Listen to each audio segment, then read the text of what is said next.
ভাইয়া, জানি তুমি আর কখনো এই চিঠি পড়বে না, কিন্তু আজকে এই শেষ চিঠিটা তোমাকে না লিখে পারলাম না।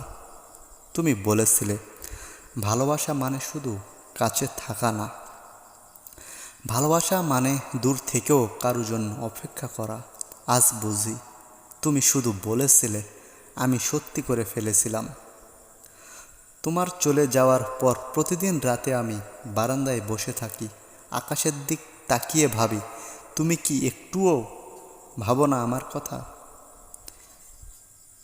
তুমি বলেছিলে একদিন আমি ফিরে আসব, ঠিক যেন পুরনো দিনের মতো। আজ এত বছর পেরিয়ে গেছে ভাইয়া, কিন্তু তুমি ফিরলে না। ফিরে এলো শুধু কিছু স্মৃতি, কিছু চোখের জল। জানো, তোমার প্রিয় সেই নীল রঙের চুড়িটা আমি এখনও রেখেছি। তোমার হাতে পরানো সেই আংটিটাও তুমি রেখে গেছিলে, আর বলেছিলে যতদিন থাকবে বুঝবে আমি তোমারই ছিলাম। ভাইয়া, আমি এখনও তোমারই আছি। এই শহরে হাজারো মানুষের ভিড়েও আমি শুধু তোমাকেই খুঁজি। শেষবারের মতো শুধু একটু বলতে চাই, ভালো থেকো। যদি কখনো আমার কথা মনে পড়ে আকাশের দিকে তাকিও। আমি আজও তোমারই অপেক্ষায় থাকি। ভালোবাসা কখনো শেষ হয় না, শুধু মানুষটা হারিয়ে যায়।